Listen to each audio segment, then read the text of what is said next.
Dans la paracha de cette semaine, à mon avis, un des plus grands secrets de la vie, de la science de l'être. Un des plus grands secrets de la science de l'être. Qu'est-ce qu'il est écrit ici? Ki tikne eved. Si tu t'achètes un esclave. C'est quoi s'acheter un esclave? S'acheter un esclave, ça veut dire posséder, manipuler quelqu'un d'autre.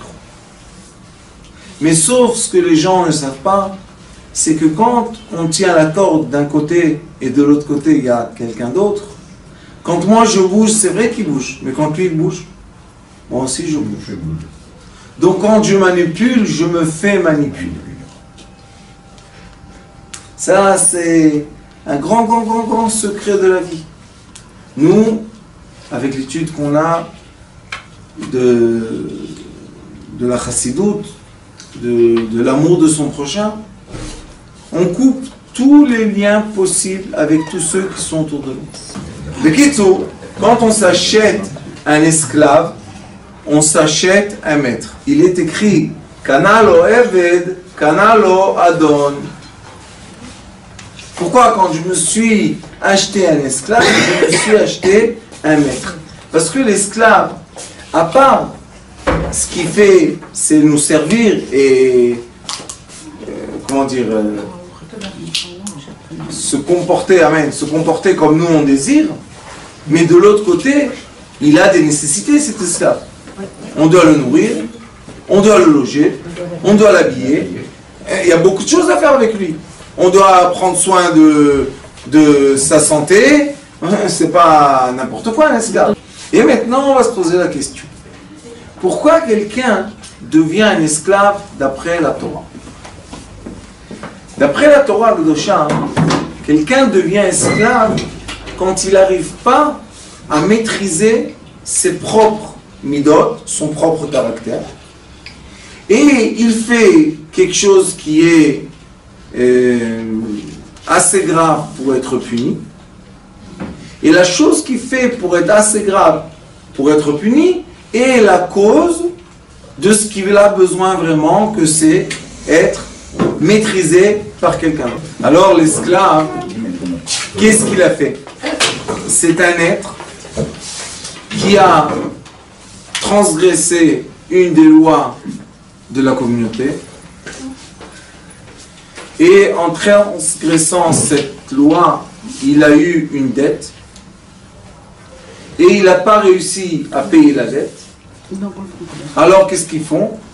Ils le vendent à l'esclavage. Mais qui achète les esclaves, vous savez? Seulement les gens pieux ont le droit d'acheter un esclave. Pourquoi? Parce que la Torah dit que cet être-là qui s'est vendu à cause qu'il ne savait pas se maîtriser, doit avoir un coach. Un tzaddik, c'est un coach qui va faire quoi? En 6 ans, il doit le transformer de quelqu'un qui a des midot déréglés à quelqu'un qui a de bonnes midot.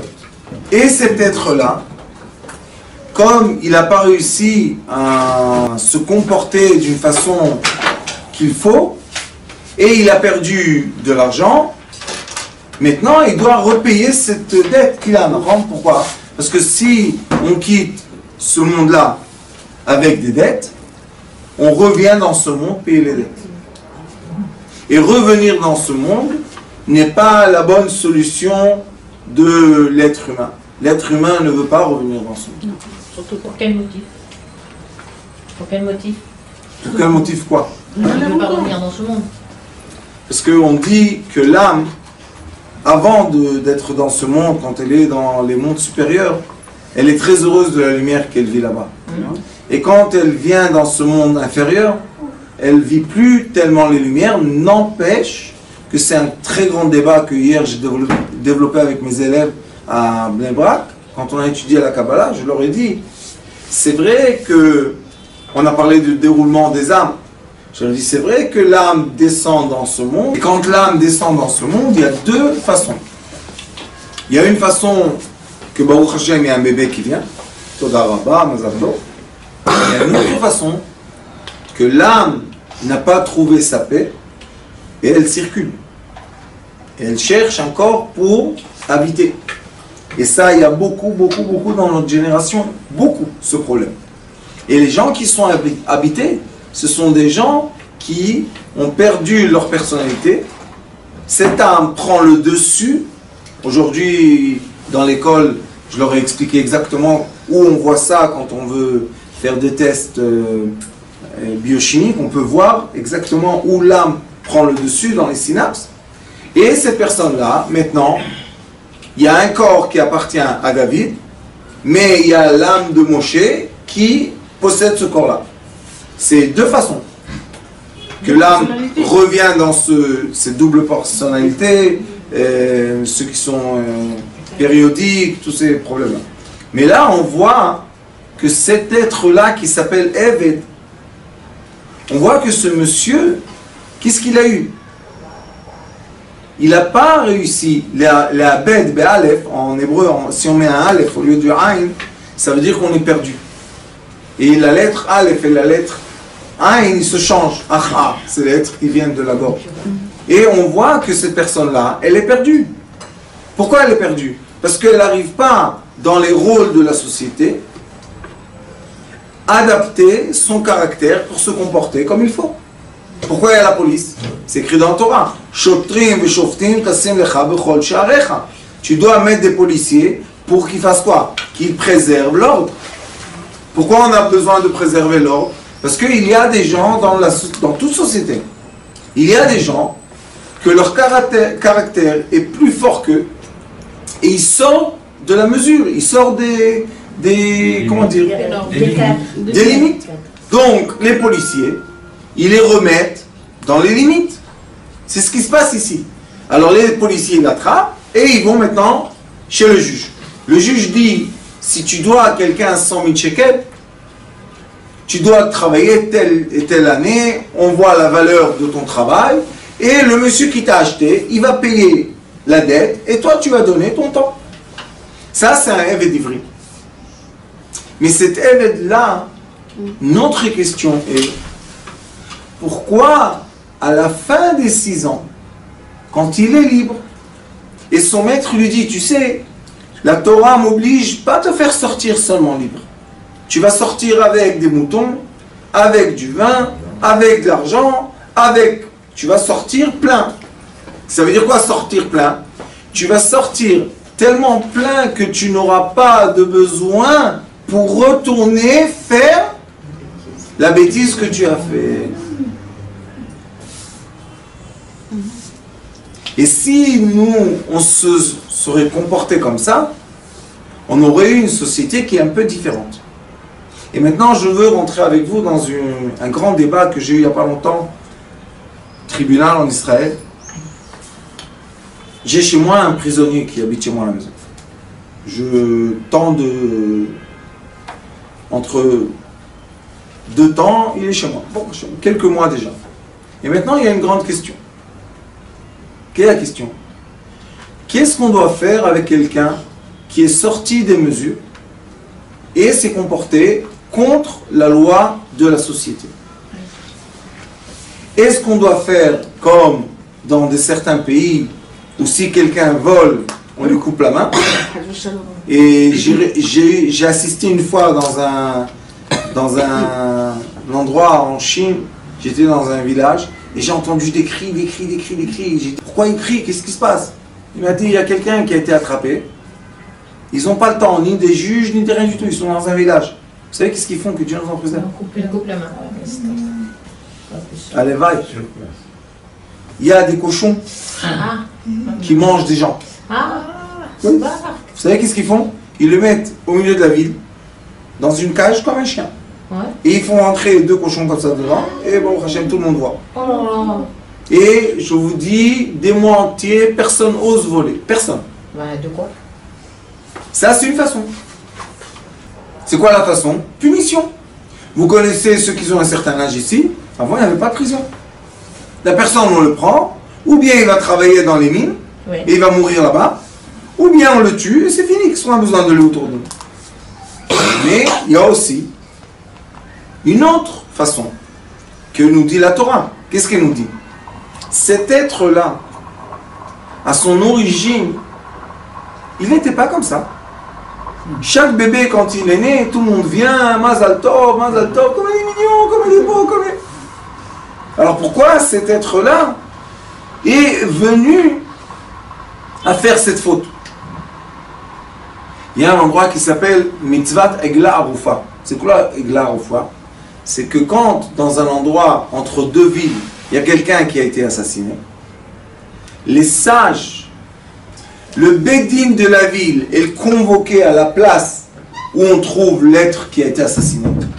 Et il mesure de l'endroit quelle ville est plus proche.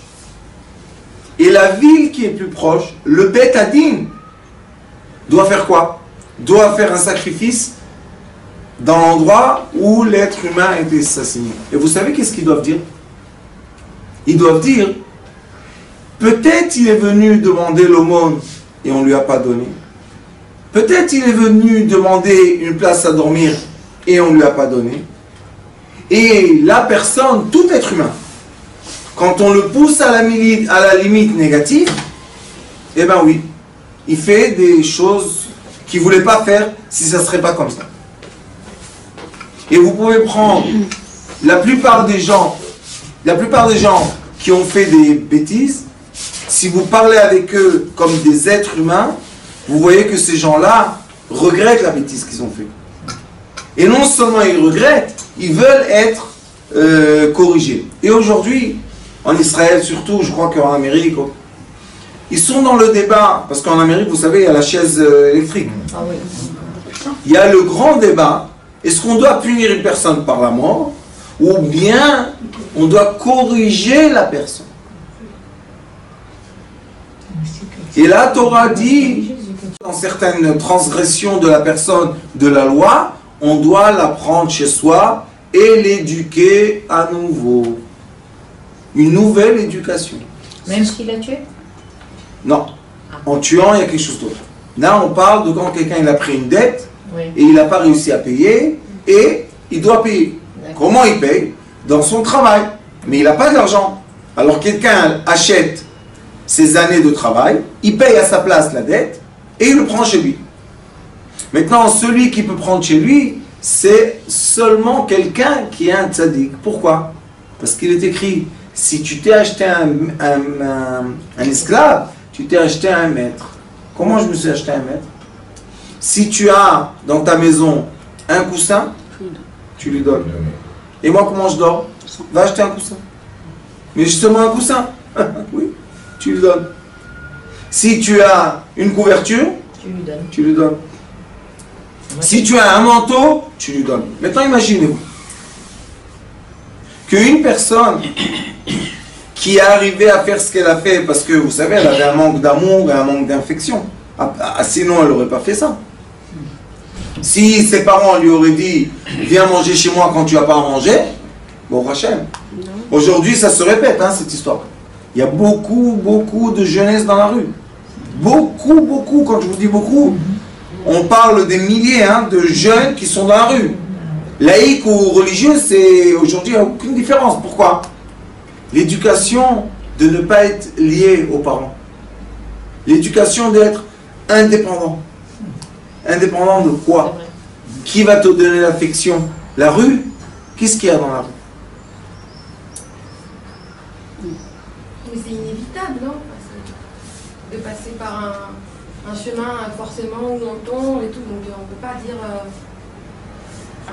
Ravanit, c'est évitable pour des gens qui n'arrivent pas à maîtriser leur comportement. Mais les gens qui arrivent à se maîtriser comme il faut, ils se créent un foyer, ils se marient, et ils travaillent, et la femme c'est la bracha, et tout doucement ils achètent une petite monnaie de 2 pièces, après 3, et on a fait tout ce parcours.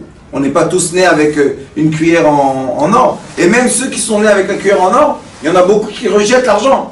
Ils veulent voir comment c'est de le faire tout seul. Mais maintenant, la conversation d'aujourd'hui est quoi?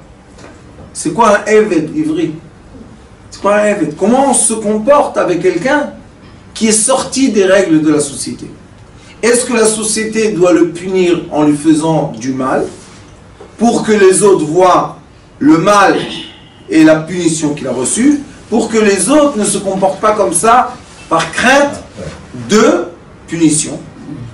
Ou bien on dit non, on va s'occuper de cet être, on va lui donner de l'amour, on va lui donner des habits, on va lui donner de l'éducation, on va lui donner tout ce qu'il a manqué. Et quand il va sortir de chez nous, on dit en anglais mensch. C'est quoi mensch? Il est écrit dans la Torah, Leolam Iye Adam. Et après il est écrit Yerishama et tout ça. C'est quoi Leolam Iye Adam? Never, Leolam, never. Comment on dit never en français? À jamais, sois un être. Et après, tu peux tout ce que tu veux. Mais premièrement, sois un être. Donc tous les livres que vous allez rencontrer de sagesse, vous allez voir, il est écrit Adam, être. Pourquoi il n'était pas écrit juif? Pourquoi il n'est pas écrit religieux? Pourquoi il n'est pas écrit orthodoxe, rouge, blanc, jaune, marron? Pourquoi? Parce que l'être. Lui, Akadosh Baruch Hu, le créateur, il a créé quoi? L'être humain. Et il a donné le livre, quoi? Le mode d'emploi pour l'être humain. Et après qu'on est un être humain, on peut s'approcher d'un certain degré de lumière. Mais avant, il faut être un être humain pour ressentir quelque chose dans sa vie. Et cet être humain qui était un esclave, ici dans la paracha, on lui dit, 6 ans tu vas travailler, la 7e année, tu retournes dans ton village, dans ton... Mais regardez qu'est-ce qui est écrit après. Si cet être humain vient célibataire, sans femme, il va être libéré seul. Si pendant ce temps-là, qu'il était évêque esclave, il a eu une femme et des enfants, la femme et les enfants restent chez le maître. C'est dur ça. Imba Lishao, et s'il est venu avec une femme, sa femme elle sort avec lui. On peut pas abuser sa femme et ses enfants après. Et regardez qu'est-ce qui se passe.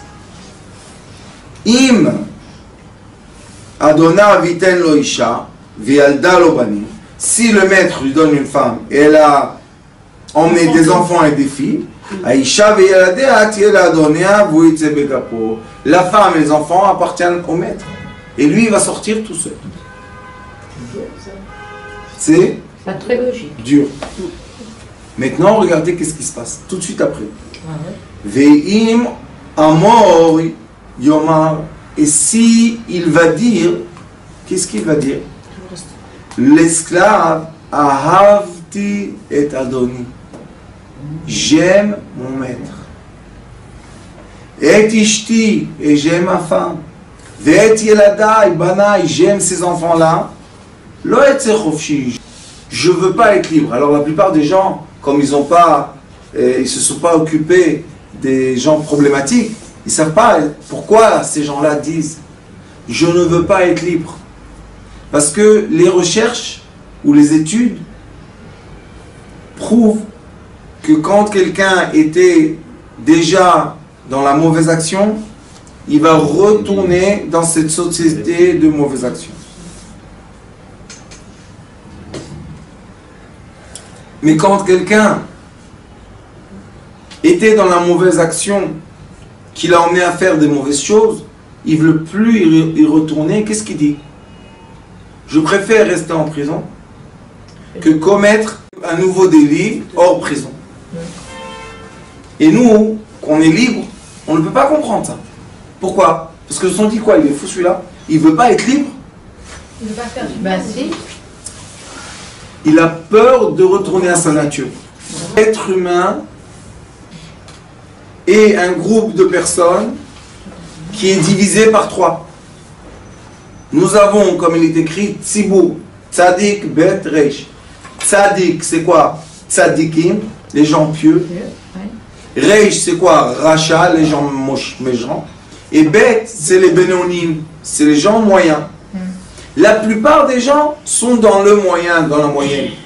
C'est vrai qu'ils ne préservent pas toutes les lois, parce que vous savez, tous les jours, il y a des lois qui s'écrivent et on ne les connaît pas. Mais, au Hachem, ils font attention à ce qu'ils font, ils vont dans un bon chemin, tout va bien. Il y a des gens qui sont les tzadikim. C'est quoi les tzadikim? Les gens pieux de la communauté. C'est les gens qui sont l'image qu'on veut copier. C'est les bergers d'un troupeau. C'est les chefs d'une société. C'est les chefs d'une famille. Vous voyez, on peut les voir. Et qu'est-ce qu'il y a? Il y a les méchants. On a une bougie. Emmène-moi une bougie. Mais en nous, en chaque être humain, il n'y a pas ces deux côtés. Il y a 3. Oui, c'est 3 côtés. Il y a. Ça veut dire parfois comme ça, parfois comme ça. Maintenant, je vais vous montrer par la bougie démonstration de la chassidoute. Vous savez c'est quoi chassidoute? Chesed, c'est l'amour. On a Baal Shem Tov HaKadosh qui nous explique comment une personne doit se comporter dans la communauté. La communauté est divisée par 3. Et quand il y a un esclave, qu'on va dire un homme méchant, qui a été vendu, pourquoi cet homme-là ne veut pas de liberté? Parce que cet homme-là connaît son caractère et il sait que s'il va être libre, il va se comporter d'une façon très très dangereuse. Donc, le travail du maître est quoi?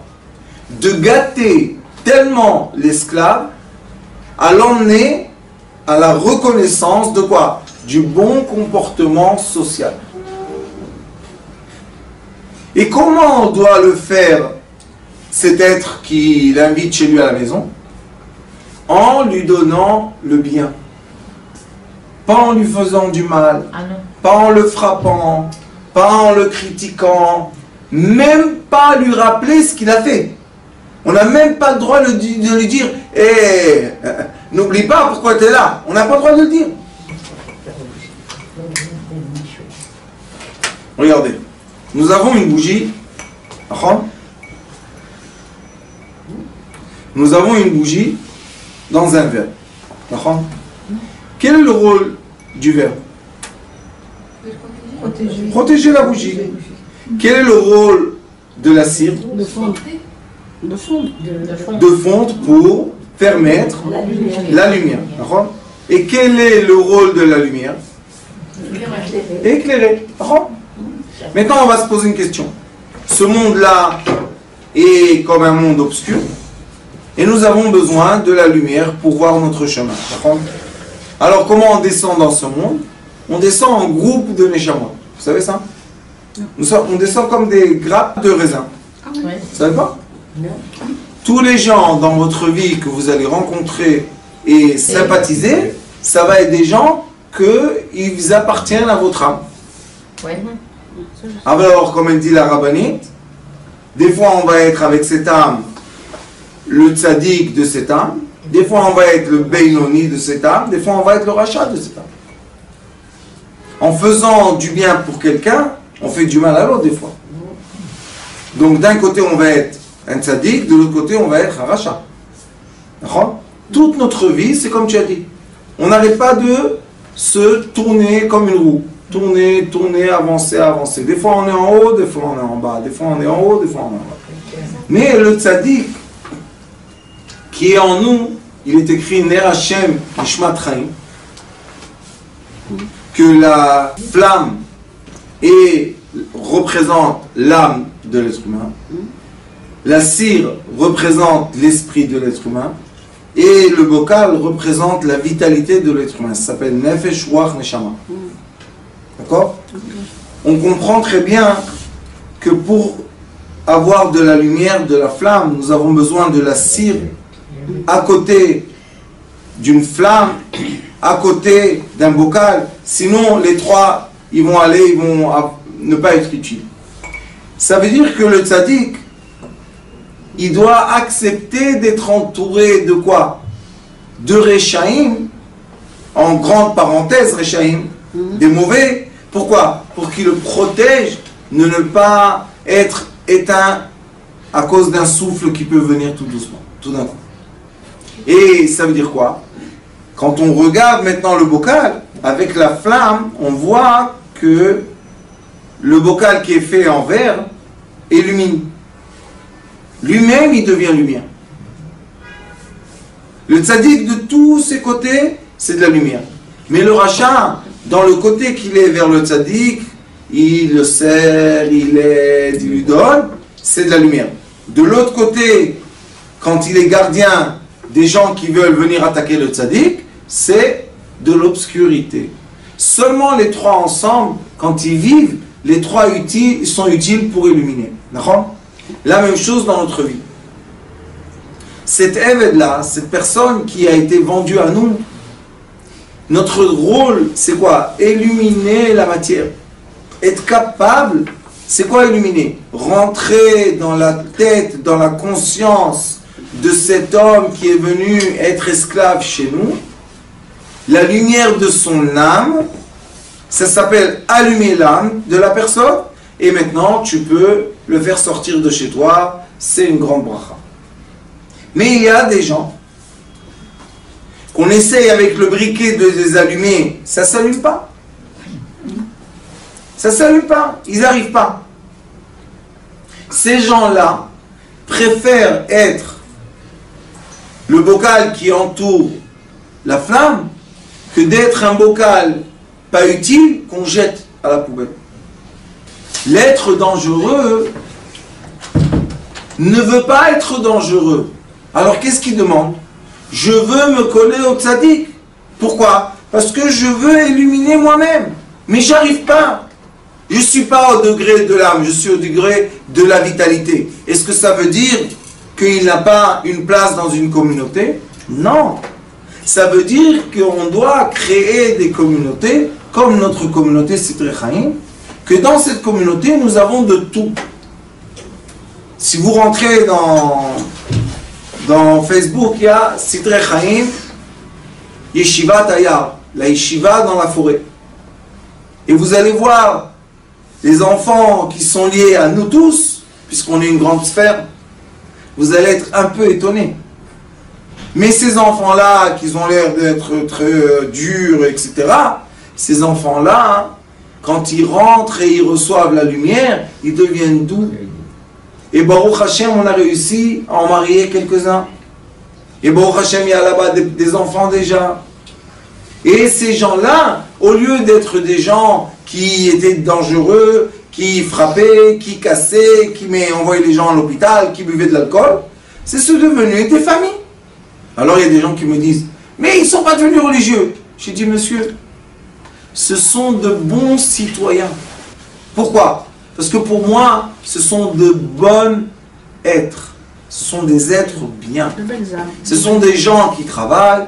Ce sont des gens qui ont une famille. Ce sont des gens qui se comportent comme il faut. Ils ne frappent plus. Ils ne boivent plus l'alcool. Ils ne se comportent plus, que Dieu nous en préserve. Je pense qu'on a fait toute cette communauté une bonne chose pour eux. Une partie de la tzedaka que les gens donnent, c'est pour aider ces enfants-là qui ont été rejetés par leur famille, rejetés par les communautés, rejetés partout, et ils se sont retrouvés dans la rue. Et dans la rue, qu'est-ce qu'il y a? Il y a la force, il y a la violence, il y a des mauvaises choses. Moi, des fois, je dis aux gens, vous savez, vous jetez vos enfants de la maison. Bravo, kol hakavod. Mais ils ne vont pas dans le vide, ils ne vont pas dans le cimetière, ils vont vivre. Ils vont devoir quoi? S'arranger. Et quand ils s'arrangent, ce n'est pas toujours dans le bon chemin. Est-ce que ces gens-là sont méchants? Non, pas forcément. Pas forcément. C'est le Eved. Pourquoi le Eved? Parce que la Torah dit, ce monsieur-là a volé, ce monsieur-là a fait quelque chose qu'on doit le vendre pour cette chose qu'il a fait. Est-ce que l'être intérieur est méchant?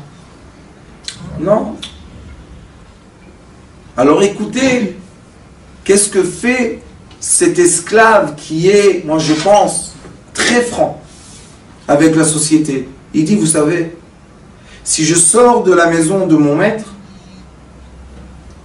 ça va pas bien aller. Je veux rester chez lui. La Torah dit, vous allez l'emmener à la porte, et dans le coffre de la porte, le contour, vous allez mettre son oreille, et il va avoir un handicap qui se voit, parce que l'oreille, on ne cache pas. Et malgré l'handicap qu'on va voir dans le marché, on va dire, ah, c'est un esclave, il préfère être nommé esclave et ne pas faire des mauvaises choses, que ne pas être esclave et faire des mauvaises choses. Moi, je vais vous poser une question. Est-ce que cet être-là, qui a pris sur lui un handicap, que tout le monde se moque de lui, Eved, pour ne pas leur faire du mal, qui est le tzaddik? Lui. C'est un grand tzaddik. Pourquoi il est honnête avec la société? Il dit à la société, écoutez, moi, j'ai grandi, que Dieu nous en préserve, hein, on a grandi dans des endroits pas tellement sympathiques. Si tu n'étais pas fort, eh ben, ça marchait pas tellement. J'ai choisi de prendre sur moi un handicap pour ne pas te faire de mal, toi, l'être de la société, et maintenant, toi, l'être de la société, tu te moques de moi. Vous comprenez où est le dilemme? C'est très fort, ça. Et les gens, ils ne se gênent pas du tout de se moquer des autres. Est-ce que tu sais ce qu'il a pris, cet être humain, sur lui? Pourquoi? Pour se comporter comme il faut. Tu sais quels efforts il fait? Tu ne sais pas, non? C'est pour ça que la Torah dit, il peut être esclave seulement un tzaddik. Pourquoi? Parce que le tzaddik va le transformer en lumière, malgré qu'il est quoi? Du verre. Si on aurait ici du plâtre, aussi le plâtre était illuminé. Si on aurait ici du fer, aussi le fer aurait été illuminé. Pourquoi? Parce que le tzaddik, il illumine chaque personne à son degré. C'est ça un vrai tzaddik. Un homme qui est un homme pieux, qui est un berger, doit aimer son troupeau à tel point que pour lui et le troupeau, c'est la même chose. Il n'y a aucune différence entre eux. Ah, mais toi, tu es un grand tzaddik. Non. Moi, je suis une partie d'une sphère entière. Regardez la flamme. Combien elle est heureuse qu'il y a la cire. Combien la flamme est heureuse et reconnaissante qu'il y a le récipient qui la contient et qui la protège. Ça, c'est une bonne flamme. Ça, c'est une flamme de tzaddikim. Mais pourquoi l'handicaper? Pourquoi lui donner une marque par rapport à la société? Je vous explique. Parce qu'à la fin, qui l'a rendu méchant? La société. Pourquoi la société l'a rendu méchant? Parce que quand il a demandé de l'aide, personne ne l'a entendu. J'explique. L'handicap est que la société voit ce qu'elle crée en elle-même. C'est la raison que les enfants qui quittent des chemins de leurs parents, ils se font des tatouages, ils ont des coiffures bizarres, ils se font des piercings partout où vous voulez. Vous savez pourquoi ils font ça? Se sentir libre. Pourquoi? Pour se sentir libre. Non, pour montrer à la société, regardez ce que vous avez créé. Ouais, c'est ça. C'est la raison, et c'était dans toutes les générations, hein. Vous voyez, tout seul. Mais un enfant comme ça, ou un adulte, ou un adolescent qui fait ça, qu'est-ce qu'il dit? Je vous ai demandé de l'aide, vous n'étiez pas à l'écoute. Alors maintenant, vous pleurez, qu'est-ce que vous pleurez? Vous pleurez ce que vous avez créé. Chez le tzaddik, c'est pas comme ça. C'est pour ça qu'on voit des gens qui se rapprochent du tzaddik, ils enlèvent les tatouages. Aujourd'hui, il y a possibilité en Israël d'enlever les tatouages. Ils refont leur coiffure normale. Ils enlèvent les piercings. Vous savez, une fois, j'ai été visiter une dame qui est partie depuis. Une dame, paix à son âme. Une dame à l'hôpital Laniado. Et elle était dans une très mauvaise situation. Et vraiment, je vous dis la vérité, je ne savais pas quoi faire.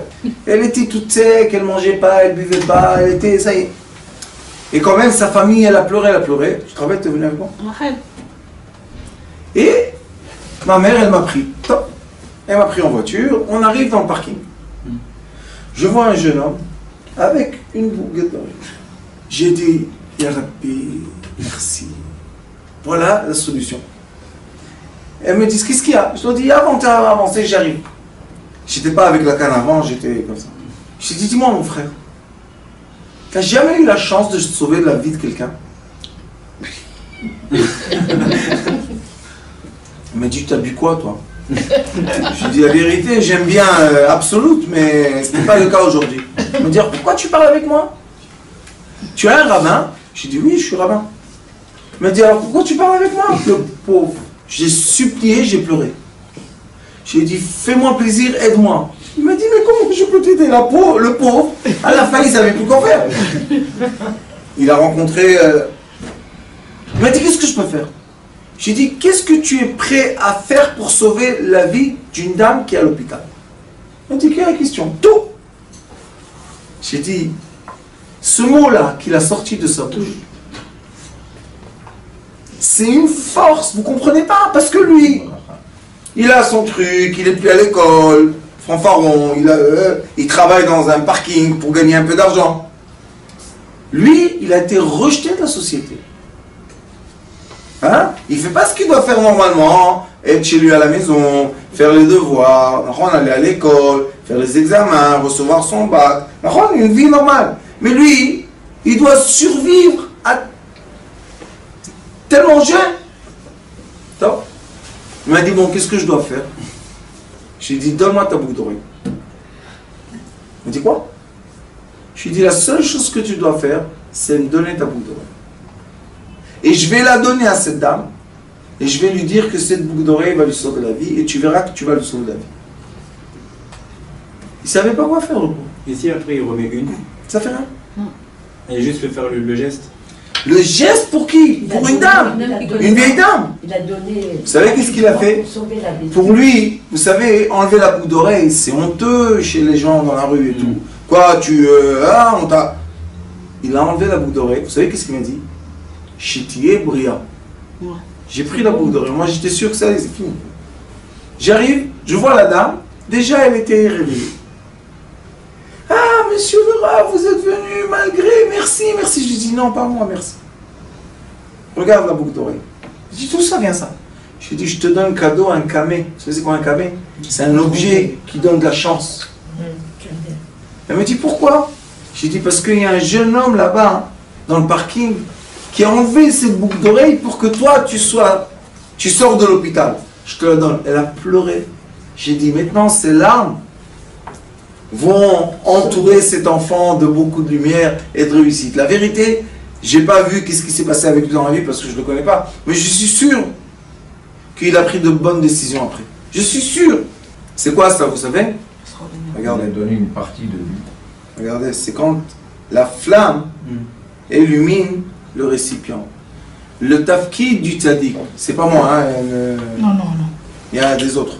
Mais non, moi je n'ai pas la patience d'être là-bas dans ce groupe. Le tafkid du tzaddik, c'est quoi? C'est d'illuminer les gens qui l'entourent. Il doit regrouper le troupeau et illuminer le troupeau. Vous savez comment on illumine? Seulement en une chose. Aimer.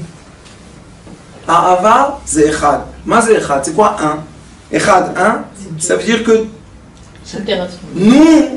nous, si on est la flamme, non, je ne suis pas une flamme. Ça veut dire quoi, tu n'es pas une flamme? Voilà, on te voit flamme. C'est pas la flamme. Je suis la cire, je suis le récipient et je suis la flamme. Où on a étudié ça? Mon cher Rabbeinu, avant de partir d'Égypte, il a dit à Pharaon, Betsonenu uvkarenu nilech. Vous savez combien? 3 coups Égypte a reçu à cause de ce débat. Je veux sortir avec la bétail, la petite bétail et la grande bétail. Maintenant, pourquoi tu insistes avec la bétail? Sors, ça y est. Le Zohar HaKadosh nous dit, vous savez c'est quoi la bétail? Be'irim. C'est quoi les Be'irim? C'est les gens ignorants. Be'irim. C'est les gens ignorants. L'ignorance, c'est quoi? Ishba'ar lo yeda orsi lo yavin et zot. Mais en araméen, Be'irim, c'est quoi? C'est de la bétail. Les gens ignorants, c'est de la bétail. Et Moshe Rabbeinu, quand il dit la paracha Nitzavim, Va'atem Nitzavim kulchem hayom, rashechem, tapechem, vechule, on n'entend pas, où est le mot Be'irim? Où sont les Tsonen ou Pkaren? Où ils sont partis? La réponse est que Moshe Rabbeinu, c'était un berger tellement bien, tellement qu'il aimait tout le peuple d'Israël, qu'il a transformé tout le monde en quoi? En être. Et c'est ça le rôle qu'on doit travailler cette génération.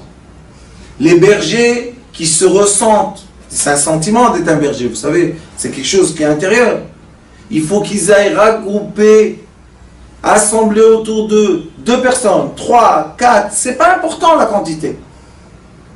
Et leur donner tellement d'amour pour qu'on dévoile dans la matière la lumière. Et ça, beaucoup de lumière comme ça, ce sera Mashiach. Baruch Adonai Leolam. Amen. Notre rôle maintenant, c'est détecter notre lumière et en profiter au maximum. Et quand on a un plaisir ou un désir, la porte s'ouvre encore plus grande. Vous comprenez c'est quoi la lumière? Lumière, amour. C'est pas important qui tu es, où tu es, comment tu es. Dieu t'aime.